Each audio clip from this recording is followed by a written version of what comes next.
السلام علیکم ورحمۃ اللہ وبرکاتہ۔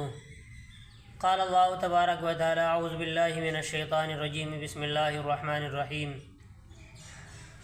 اقیموا الصلاۃ وآتوا الزکاۃ صدق اللہ العظیم۔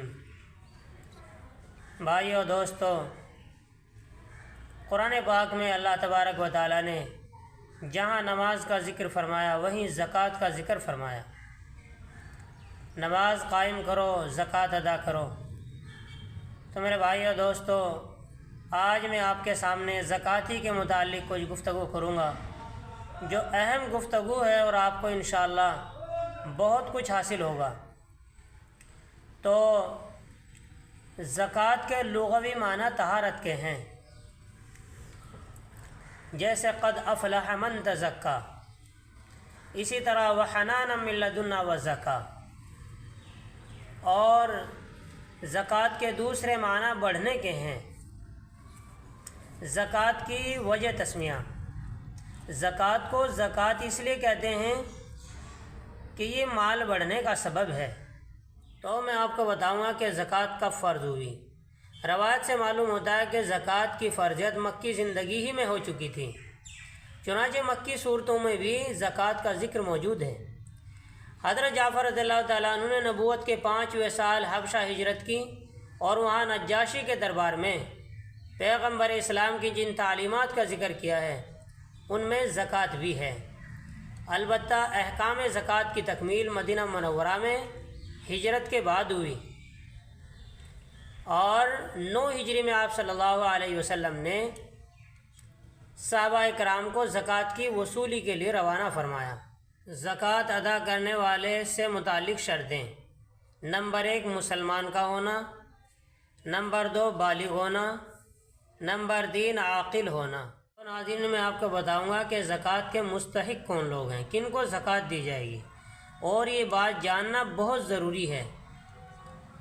قرآن میں اللہ تعالیٰ فرماتا ہے انما الصدقات للفقراء والمساکین والعاملین علیہا والمؤلفة قلوبهم وفي الرقاب والغارمین وفي سبیل اللہ وابن السبیل فریضۃ من اللہ۔ تو ناظرین، قرآن پاک سے ثابت ہو رہا ہے کہ جن شخصوں کو زکوٰۃ دی جائے گی ان میں پہلا شخص فقیر ہے۔ فقیر اس شخص کو کہتے ہیں جس کے پاس مال نہ ہو اور نہ اسے کمانے پر قدرت حاصل ہو۔ نمبر 2 جس کو زکوٰۃ دی جائے گی دوسرا شخص مسکین ہے۔ مسکین اس شخص کو کہتے ہیں جس کی آمدنی اس کے اخراجات کے لیے ناکافی ہو، یعنی اس کے پاس 10 روپے کی آمد ہے مثال کے طور پہ، اور 20 روپے کا اس کے پاس خرچ ہے، تو یہ مسکین ہے۔ ناظرین، تیسرا شخص جس کو قرآن نے بتایا کہ اس کو زکوٰۃ کا مال دیا جا سکتا ہے، عامل ہے۔ عامل سے وہ لوگ ہیں کہ جو بیت المال کے کارندے ہیں، یعنی جو زکوٰۃ کا مال جمع کرتے ہیں، زکوٰۃ کا مال وصول کرتے ہیں، ان کی ذمہ داری یہی ہے کہ وہ زکوٰۃ کا مال وصول کریں۔ تو تیسرا شخص جس کو قرآن نے بتایا اس کو زکوٰۃ دی جائے وہ عامل ہیں، یعنی زکوٰۃ وصولی کرنے والے کارندے۔ ناظرین، چوتھا شخص وہ ہے جس کو زکوٰۃ کا مال دیا جا سکتا ہے، مؤلفۃ القلوب۔ مؤلفۃ القلوب وہ لوگ ہیں جنہیں اسلام قبول کرنے کے بعد میں تالیف قلب کے لیے زکوٰۃ کی رقم دی جا سکتی ہے۔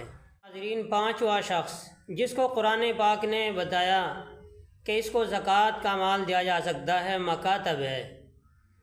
مکاتب وہ غلام ہیں مراد ہیں جنہیں ان کے آقاؤں نے کچھ مال کے بدلے میں آزاد کرنے کے لیے کہا ہو، اور ان کے پاس اتنا مال موجود نہ ہو کہ جس کو وہ اپنے آقا کو دے کر آزاد ہو جائیں، تو اس کو مکاتب کہتے ہیں۔ تو ایسے شخص کو بھی زکوٰۃ کا مال دیا جا سکتا ہے تاکہ وہ اپنے آقا کو وہ مال دے کر آزاد ہو جائے۔ ناظرین، چھٹا شخص جس کو قرآن پاک نے بتایا کہ اس کو بھی زکوٰۃ کا مال دیا جا سکتا ہے، قرض دار۔ قرض دار یہ وہ لوگ ہیں جنہوں نے اطاعت کے سلسلے میں کسی جائز کام میں قرض لیا ہو اور غریبی کے باعث اس کو ادا نہ کر سکے، تو انہیں بھی زکوٰۃ دی جا سکتی ہے۔ ایسا شخص ہو کہ جائز کام میں قرض لیا ہو اور وہ پھر غریبی کے تحت اس کو ادا نہ کر پا رہا ہو تو ایسے شخص کو بھی زکوٰۃ دی جا سکتی ہے۔ اور ساتواں شخص جس کو قرآن پاک نے بتایا اس کو زکوٰۃ دی جا سکتی ہے، غازی ہے۔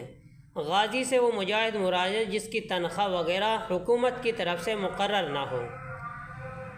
آٹھواں شخص جس کو قرآن پاک نے بتایا کہ اس کو بھی زکوٰۃ دی جا سکتی ہے، مسافر ہے، یعنی وہ لوگ جو اپنے شہر سے سفر کے لیے نکلے لیکن یہ سفر پر نکلنا کسی گناہ کی وجہ سے نہ ہو، جائز سفر ہو یا دین کی اشاعت کے لیے سفر ہو اور وہ مفلس ہو تو ایسے لوگوں کو بھی زکوٰۃ دے دینی چاہیے۔ اور یا مسافرت میں وہ اس قدر مال نہ رکھتا ہو کہ واپس گھر آ جائے تو اتنا اس کو پیسہ زکوٰۃ کا دیا جا سکتا ہے کہ جس کو خرچ کر کے وہ اپنے گھر تک آ سکے۔ رمضان مبارک میں زکوٰۃ ادا کرنے کا ثواب۔ رمضان مبارک میں چونکہ ہر فرض عبادت کا ثواب 70 گنا بڑھا دیا جاتا ہے، اس لیے رمضان مبارک میں زکوٰۃ دینے میں انشاءاللہ 70 گنا ثواب ملنے کی امید۔ بہت سی ہماری مائیں بہنیں ہیں کہ جن کے پاس سونا چاندی موجود ہے اور وہ شک میں رہتی ہیں کہ ہم کیسے اس کی زکوٰۃ ادا کریں، تو میں آسان سا اس کو طریقہ بتاؤں گا اس کا آپ کو کہ آپ کے پاس جو سونا چاندی ہے اس کی قیمت لگوائیں، اور قیمت لگوانے کے بعد میں جو بھی آپ کے سونے چاندی کی قیمت بتائیں، مثلاً آپ کے سونے چاندی کی قیمت 1 لاکھ روپے کی بن رہی ہے تو بس آپ 2500 روپے ادا کر دیں۔ زکوٰۃ کے آداب۔ زکوٰۃ کے آداب میں یہ ہے کہ زکوٰۃ دے کر احسان نہ جتلائیں، تکبر اور بڑائی کا اظہار نہ کریں، اس لیے کہ آپ صلی اللہ علیہ وسلم نے فرمایا اللہ تعالیٰ احسان جتلانے والوں کا صدقہ قبول نہیں فرماتے۔ تو ہمیں جہاں زکوٰۃ دینی ہے، صحیح دینی ہے، وہیں اپنی نیت کو بھی درست کرنی ہے کہ ہمیں اللہ کی رضا کے لیے زکوٰۃ دینی ہے۔ تو اللہ تعالیٰ مجھے آپ کا عمل کی توفیق عطا فرمائیں۔ السلام علیکم۔ اور آپ کو یہ اگر ہماری ویڈیو پسند آئی ہے تو زیادہ سے زیادہ لائک کریں، شیئر کریں اور کمنٹ باکس میں ہمیں بتائیں کہ آپ کو یہ ویڈیو کیسی لگی ہے، اور ہمارا یوٹیوب چینل بھی سبسکرائب کر لیں اگر نئے ہیں۔ السلام علیکم ورحمۃ اللہ۔